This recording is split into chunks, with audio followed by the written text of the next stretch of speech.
Irmãos, vamos abrir nossas Bíblias na carta de Paulo aos Romanos. Será um texto base e depois nós leremos outros textos a cada ponto que nós vamos, a cada tópico que nós vamos aqui trabalhar. Então, abra sua Bíblia na carta de Paulo aos Romanos e nós vamos ler o capítulo 14 e o versículo 13. Romanos 14, 13. Se você quiser ir um pouquinho mais para trás, viu? Fique à vontade, né? Romanos 14, 13.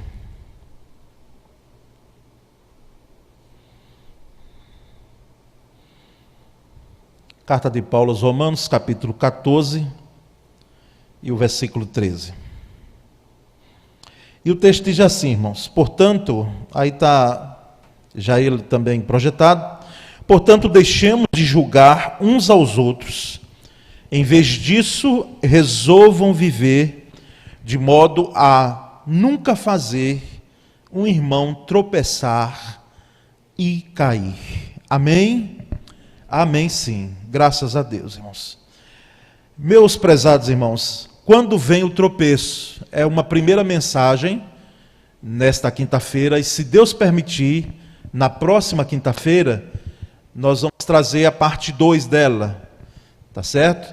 Hoje será focada, exceção a esse texto, primeiro, será focada toda hoje no Antigo Testamento, com textos do Antigo Testamento, a visão, como a gente chama, veterotestamentária, e na próxima quinta-feira, no Novo Testamento. Então, traremos duas mensagens em cima desse tema, quando vem o tropeço, não é? Quando vem o tropeço. Irmãos, vamos ao texto, depois a gente faz algum comentário nessa expressão tropeço. Mas o texto da carta de Paulo aos Romanos, o contexto dele é justamente aquele contexto lá em relação a alguém que se sentia escandalizado, irmãos que se sentiam escandalizados, porque via o outro comendo comida sacrificada a ídolos. Então, se tinha até o entendimento em relação a escândalo por causa disso.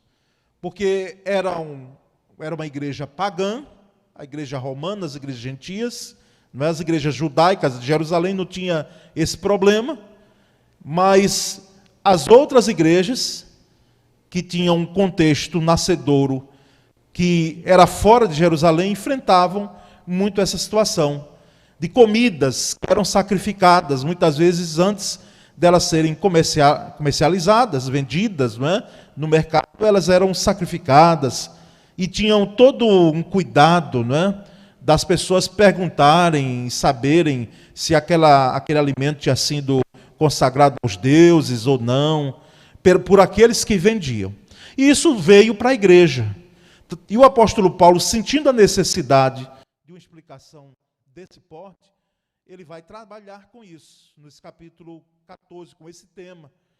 Inclusive, ele vai dizer, olha, você que acha que não é nada demais, você tem um entendimento muito mais liberal, vamos dizer assim, nessa parte, olhe aquele que se escandaliza, e vocês que se escandalizam, tenha cuidado também por você não ficar se escandalizando também com tudo, não é? Então, o apóstolo, nesse capítulo 14, ele trabalha esse aspecto, e vem e deixa essa expressão, portanto, deixemos de julgar uns aos outros. Aqui eu chamo a sua atenção porque a exortação mútua, ela é bíblica, tá certo? Às vezes as pessoas confundem, os irmãos, a igreja, confundem exortação mútua, edificação mútua, não é? Nós nos exortarmos uns aos outros com julgamento. Porque eu já vi gente dizendo assim, mas não tem que prestar contas de minha vida a ninguém. Tem sim, meu irmão, você tem que prestar contas de sua vida à igreja, a nós, porque nós somos o seu irmão em Cristo. Eu, você, nós fazemos parte do mesmo corpo. Então, é assim, nós não estamos tratando de minúcias, mas se você está com dificuldade, com problema, isso nos atinge, porque nós fazemos parte do corpo.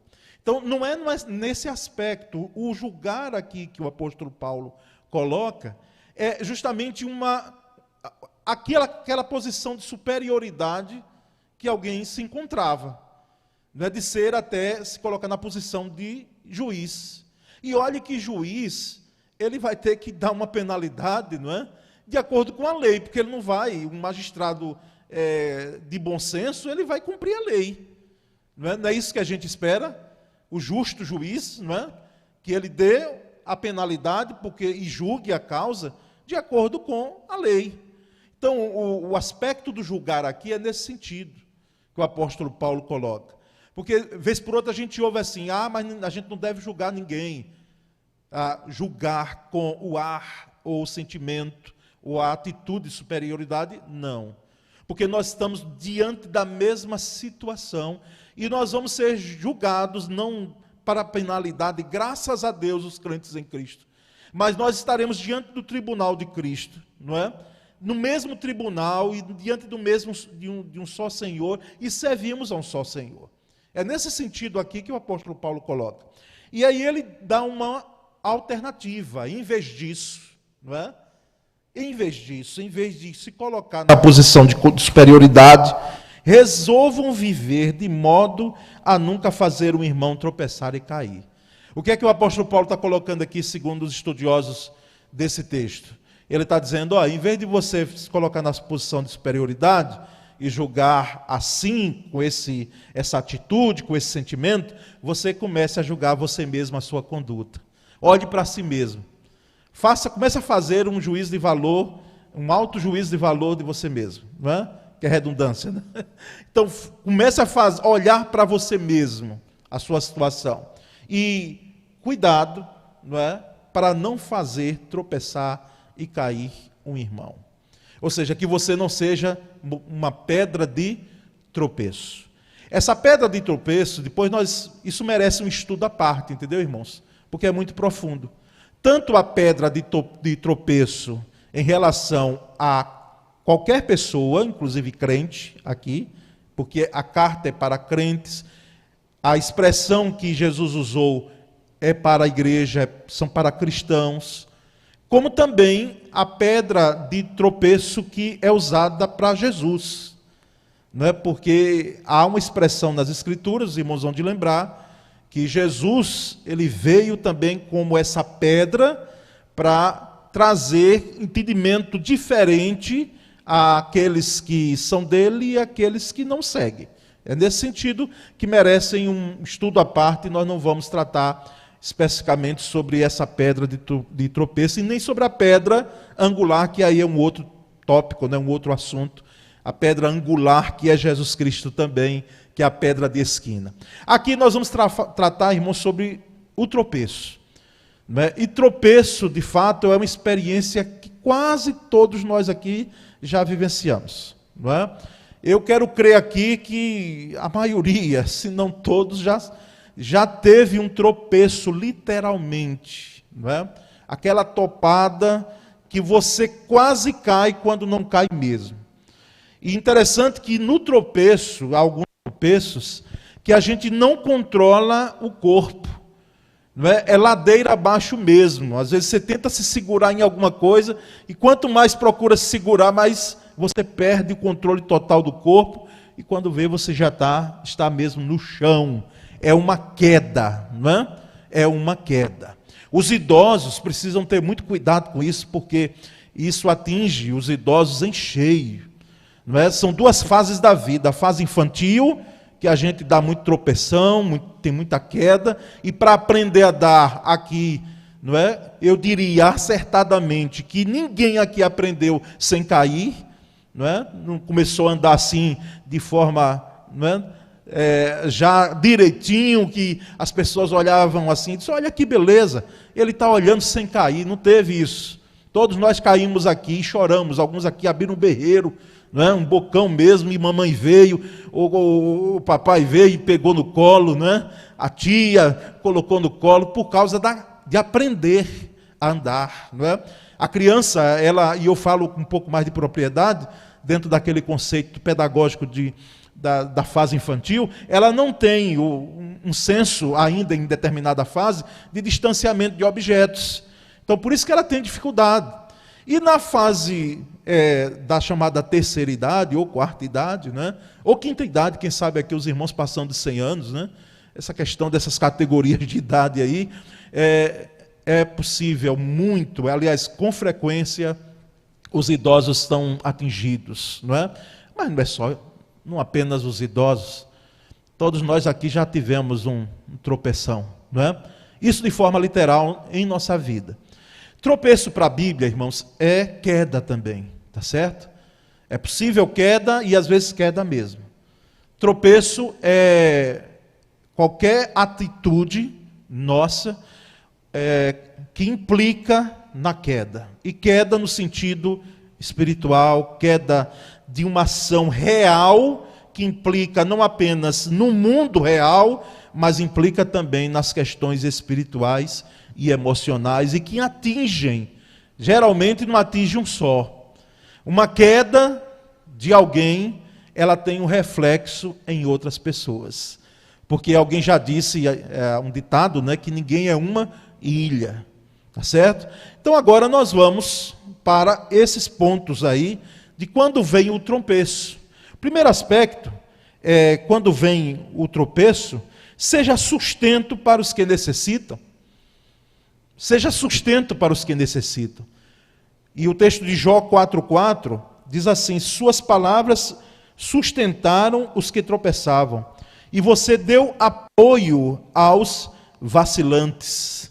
Aqui quem citou esse texto aqui foi Elifaz, o mais velho, né, possivelmente, dos amigos de Jó, de mais idade. Por isso foi o primeiro a falar. Depois veio Bildade, não é?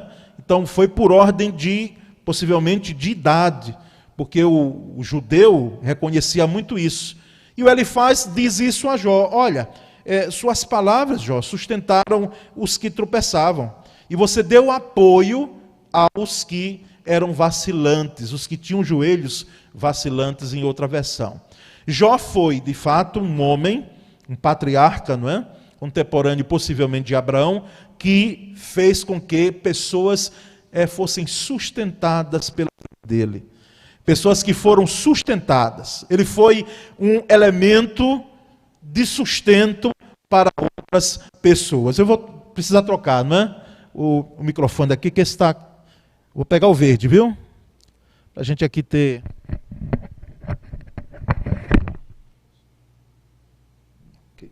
Ok.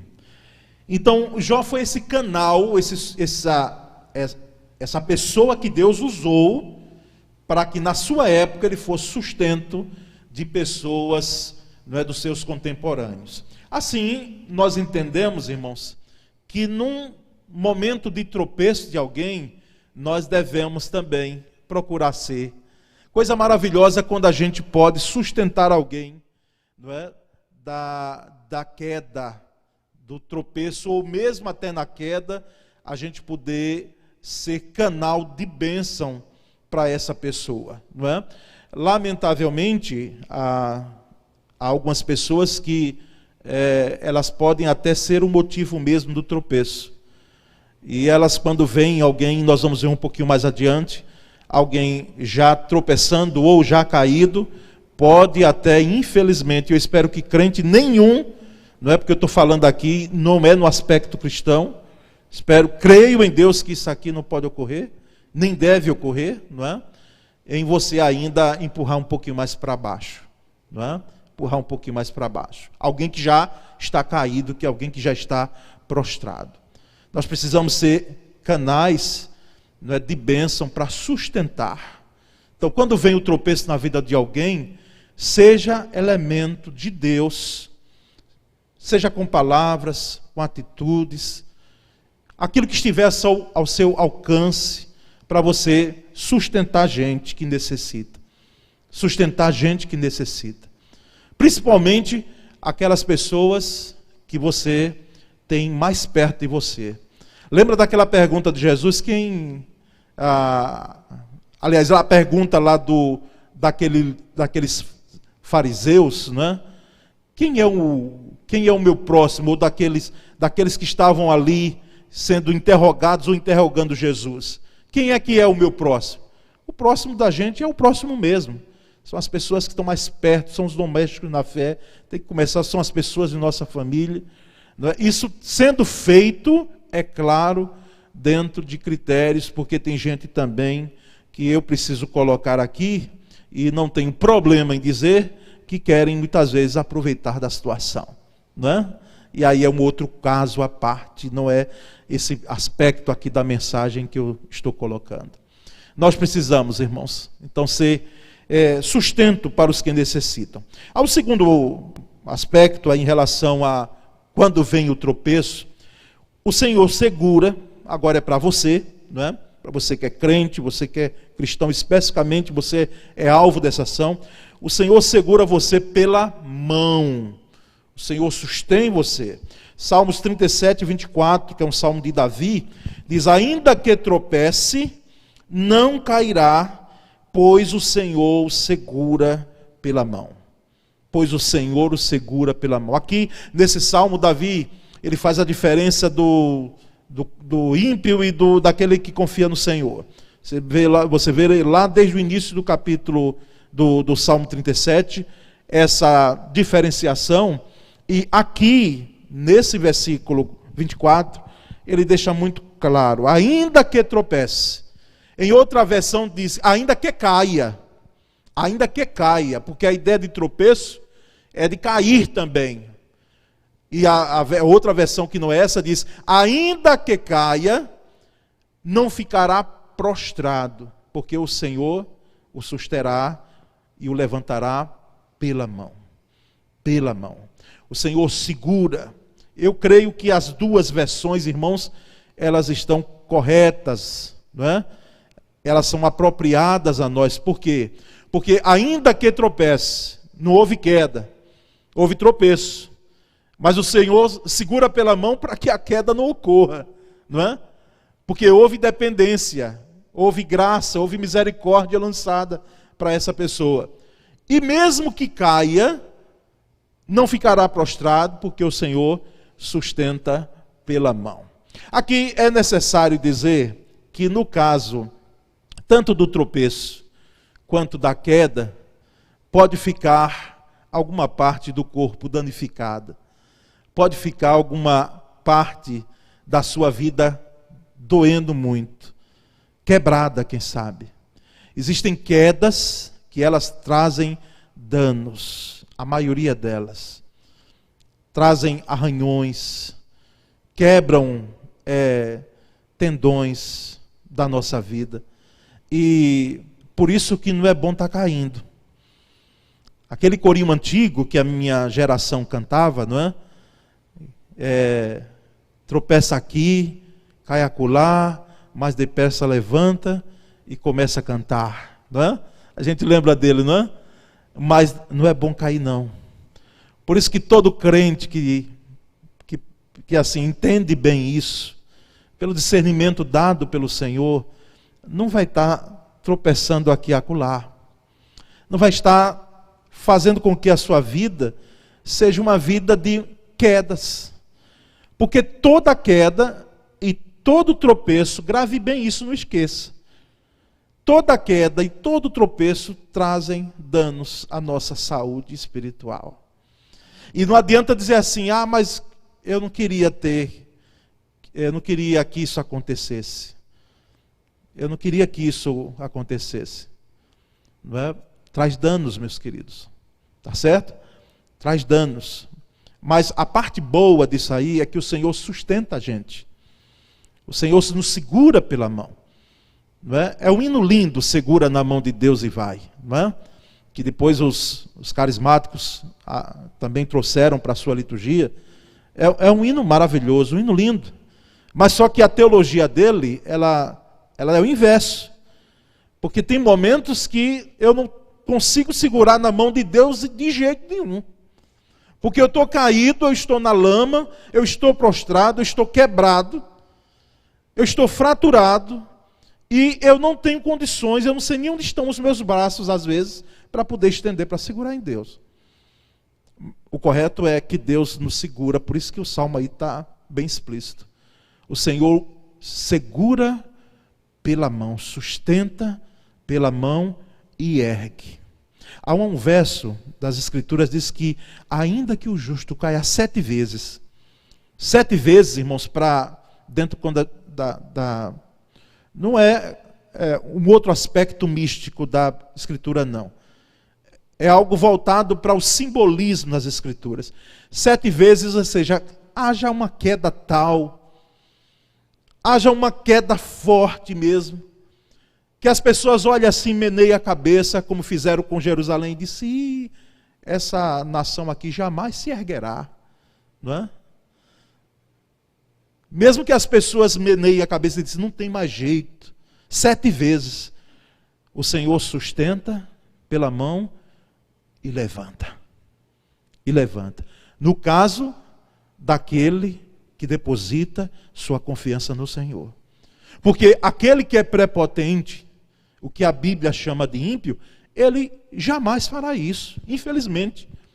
Ele não reconhecerá a misericórdia e a graça de Deus. Então, diante de um tropeço, quando ele chegar, tenha a noção clara de que tropeço e queda trazem prejuízos à nossa vida, trazem prejuízos à sua família, à igreja, à sociedade. Nós somos penalizados por causa da sua queda, do seu tropeço. Nós sentimos, sim. Sentimos muito.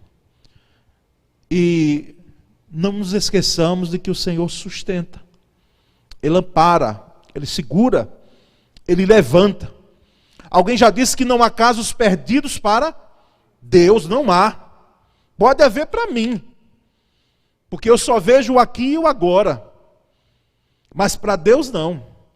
Quando Deus coloca o olhar dele de misericórdia em alguém, essa pessoa ela tem uma mudança que nós chamamos de radical, e é mesmo, transformadora, uma novidade de vida, porque é Deus quem faz isso. Mas há um terceiro aspecto, irmãos, aqui até exortativo, esse ponto 3, não se alegre quando vê alguém no tropeço, mesmo que seja o seu inimigo. É a recomendação do sábio Salomão. Não se alegre mesmo que seja o seu inimigo. Provérbios 24:17 diz, quando cair o teu inimigo, não te alegres, nem se regozije o teu coração quando ele tropeçar. Se você me perguntar, pastor Paulo Sérgio, e você tem inimigo? Eu diria que eu não. Eu tenho um arqui-inimigo porque é Satanás, que a Bíblia diz que ele é nosso arqui-inimigo. Então eu não quero conversa com ele. Satanás, a antiga serpente. Agora, tem gente que pode ser, às vezes até sem eu saber, me considerar inimigo. Mas eu e você, eu pergunto a você, você tem inimigo mesmo? Às vezes tem gente que não gosta da gente, e mesmo que você se pinte de ouro, toma um banho de ouro. Tem gente que ainda vai dizer assim, não presta. Né? Pastor às vezes enfrenta isso, lidando com gente, e a gente tem que entender para ver mais longe do que aquilo que está sendo ali no momento. Senão você entra em parafuso. Por quê? Porque tem gente que não gosta da gente porque ela decidiu não gostar. Mas louvado seja Deus, que se temos inimigos, não é por causa de nós mesmos, que decidimos tê-los como inimigo, mas infelizmente é a postura deles, que muitas vezes nos vem dessa forma, não é? Há um tempo atrás, conversando com um colega de ministério, né? E ele construindo uma casa, a casa dele, depois já de aposentado, mas no ministério ainda, e construindo a casa, e o vizinho ficou chateado por causa do barulho da construção da casa. Né? Ficou chateado com aquilo. Olha, e não tem construção Às vezes aquele feriado, quem sabe você acordou como eu hoje. Você até queria dormir um pouquinho mais. Mas num feriado tinha alguém lá fazendo alguma obra, né? E aí não tem jeito. A não ser que você tenha um sono muito pesado. E numa obra não tem como não ter ruídos, não é? E foi de tal forma que foi parar na justiça. Foi parar na justiça, não é? E esse nosso colega, que inclusive é advogado também, né, bacharel em Direito e advogado, não milita, mas já militou. Ele disse ao magistrado, doutor, eu só gostaria de poder ter a mesma oportunidade de construir a minha casa, como o meu vizinho teve, assim como ele construiu. E ele não disse ao magistrado que os cachorros do vizinho também latiam muito a noite toda, e incomodavam. Ele não disse ao magistrado que o vizinho fez uma janela que não era permitido para o lado dele. Uma janela que, onde o vizinho tivesse, e vocês, os irmãos aqui, acredito que a maioria sabe disso, não era permitido dentro, hoje, da construção, onde o vizinho tivesse, ele ia ver o que ocorre no quintal da casa desse pastor. Ele não falou isso. De tal forma que, graças a Deus, ele terminou a casa, né? E está lá convivendo com o vizinho. Mas não são inimigos. Pode ser que a outra parte tenha. E aqui para nós, por coisa tola, não é? A construção de uma obra que é algo temporário, não é? Mas não se alegre, mesmo que seja o seu inimigo, quando ele vier a tropeçar. Quando cair o teu inimigo, não te alegres, nem se regozije o teu coração quando tropeçar. Irmãos, aqui há uma seriedade muito grande do que eu vou falar agora, e com muito temor eu digo, mas eu falo agora. Se nós não devemos nos alegrarmos quando alguém que se diz nosso inimigo tropeça, por que é que eu tenho que me alegrar, porque nessa trajetória de 30 anos lidando com a igreja, a gente já viu, infelizmente, alguns irmãos tecerem alguns comentários, porque houve um tropeço, porque houve uma queda de um irmão, que deveria nos fazer chorar, e não esboçarmos um sorriso, porque houve a queda. É muito sério isso, irmãos. Eu não estou falando em tese, não, eu estou falando de experiência. E graças a Deus, uma ou duas em toda essa trajetória de ministério pastoral. Porque geralmente quando ocorre isso, vê se não é assim, uma queda de nosso irmão, nós sentimos como se fosse, e devemos sentir como se fosse em nossa pele, em nosso corpo. O cair, o tropeçar, a dor, devemos sentir como se fosse conosco e de fato nos atinge. Os irmãos estão entendendo isso? Em nome de Jesus, entendam isso. Então, não se alegre mesmo que seja o seu inimigo que venha tropeçar.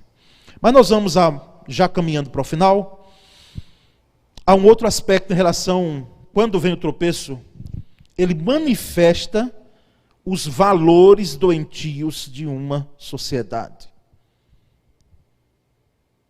Ou a conduta doentia de uma sociedade. Quando vem tropeços, geralmente a gente nota isso. Vê o que está lá no contexto de Isaías 59:14. Nossos tribunais se opõem ao que é certo. Não há justiça em parte alguma. A verdade anda tropeçando pelas ruas. E a honestidade foi banida.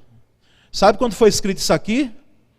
Cerca de 600 anos antes de Cristo. Parece que a gente está lendo algo relacionado ao hoje, ao agora que nós estamos passando. Nossos tribunais se opõem ao que é certo. Não há justiça em parte alguma. A verdade anda tropeçando pelas ruas. Estamos vivendo numa era do engano. As informações que nos chegam, nós hoje não sabemos se elas são verdade ou não. Vê que coisa a gente chegou, que tempo.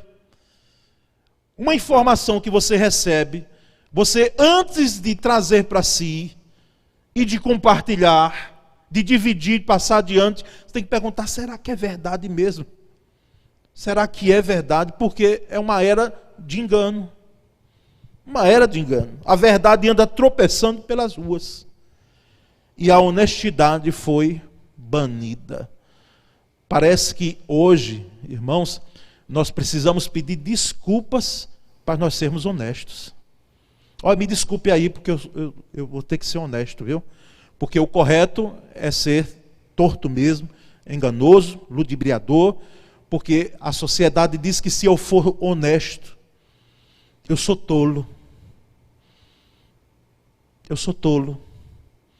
A gente parece que pedir desculpas para a gente ser honesto no tempo de hoje. Já citei aqui uma experiência que me marcou muito. Um tempo desse aí, pouco tempo antes da pandemia. Alguém me chamou para conversar, precisava conversar, e aí eu já pensava, não é? De que não fosse aqui, no gabinete. Homem, irmão nosso. E aí, o pastor Flávio nos levou para um restaurante, uma coisa boa. Né? Um restaurante. Pastor, vamos comer alguma coisa antes? Eu digo, eu já sei que a coisa pode ser mais pesada, né? Mais grave, né? Aí levou para um restaurante e tal, a gente comeu ali uma coisa, era noite, coisa leve, mas antes de chegarmos aliás, na saída do restaurante, eu tirei da carteira uma nota para pagar não, para gratificar, não é aquela gorjeta, a uma moça que estava olhando o carro lá. E na minha mente eram R$2 na carteira. Eu tirei R$2 da minha mente. Só que tinha uma nota lá, não sei o que essa nota estava fazendo lá, de R$100, né? Na minha carteira. Tinha uma nota de R$100 e foi essa nota que eu dei àquela moça. Sem olhar direito, porque estava meio escuro. Então eu tirei aquela nota e dei a ela. E já tinha entrado no carro, o nosso outro irmão já tinha também entrado no carro dele. Foi quando a moça veio atrás, e eu vi assim, ela batendo o carro. Pá, pá, pá, pá. Eu digo, o que será? Ela disse, moça, olhe. Quando ela me mostrou, eu disse, sim, o que foi? Ela disse, R$100. Eu digo, oh, bendita honestidade, não é? Que nos surpreende em ver entre as pessoas tão simples que às vezes a gente passa e nem olha. Nem olha. Eu disse, moça, que honestidade é sua? Que honestidade? Ela disse, não, porque eu só quero ficar com o que é meu. Né? Só quero ficar com o que é meu. A vontade deu, irmãos, de dar os R$100 a ela. Mas eu tirei uma nota de 20 dela. Ela disse, moço, muito obrigado. Não precisa, aliás, muito obrigado, antes de dizer muito obrigado, não precisa não. Não precisa não. Eu disse, não, toma aqui, porque eu estou admirado com isso aqui que você fez.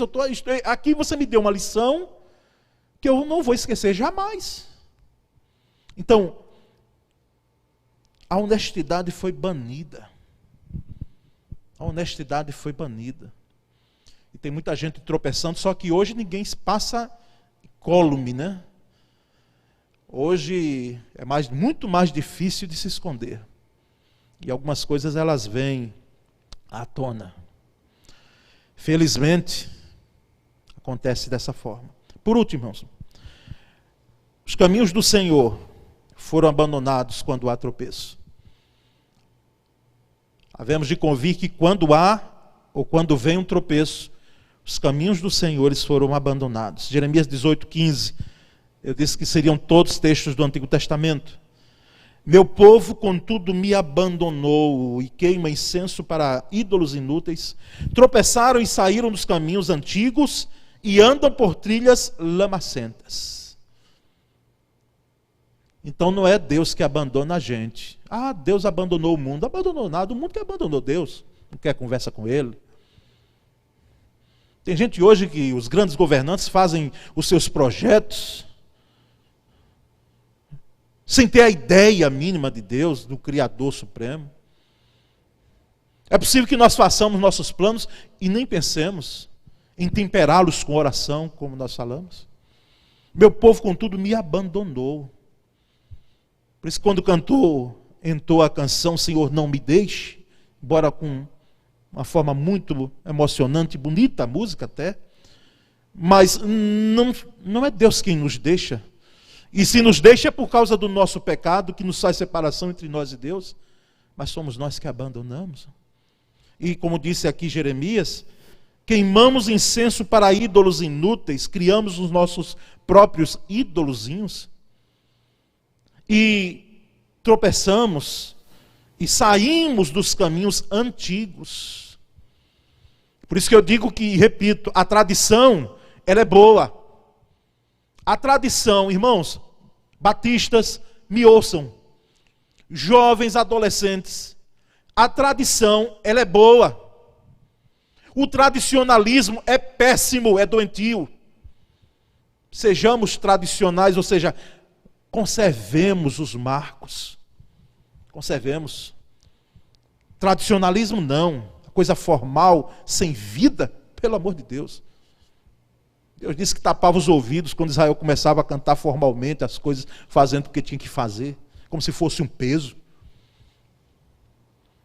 Saíram dos caminhos antigos e andam por trilhas, o quê? Lamacentas. Trilhas lamacentas. Os caminhos do Senhor foram abandonados. Se tem crente mesmo, que está tropeçando hoje, está caído, não é? Pode verificar que você abandonou o caminho do Senhor. Foi você que deixou. E é tempo de voltar. É tempo de voltar. Se tem hoje uma conduta que está incoerente com a vida cristã, é porque está se procurando abandonar o caminho do Senhor. Meus irmãos, que Deus nos dê a graça de nós entendermos isso, porque eu só posso ir até aqui. Não é? Só posso ir até aqui. Inclusive, essa mensagem ela vem até de forma tardia, porque eu pensava desde 1 ou 2 meses atrás. E tem outra que Deus está nos incomodando para trazer sobre os ais. Os ais, se Deus permitir, ainda esse ano. Então, quinta-feira, pela graça de Deus, nós teremos a continuidade, né, a parte 2 dessa palavra. Mas por hoje, né, vamos nos firmar, vamos observar esses versículos, esses textos, que aprove a Deus ministrarmos nessa noite. Amém? Vamos orar? Senhor, muito obrigado, porque a Tua palavra é a verdade.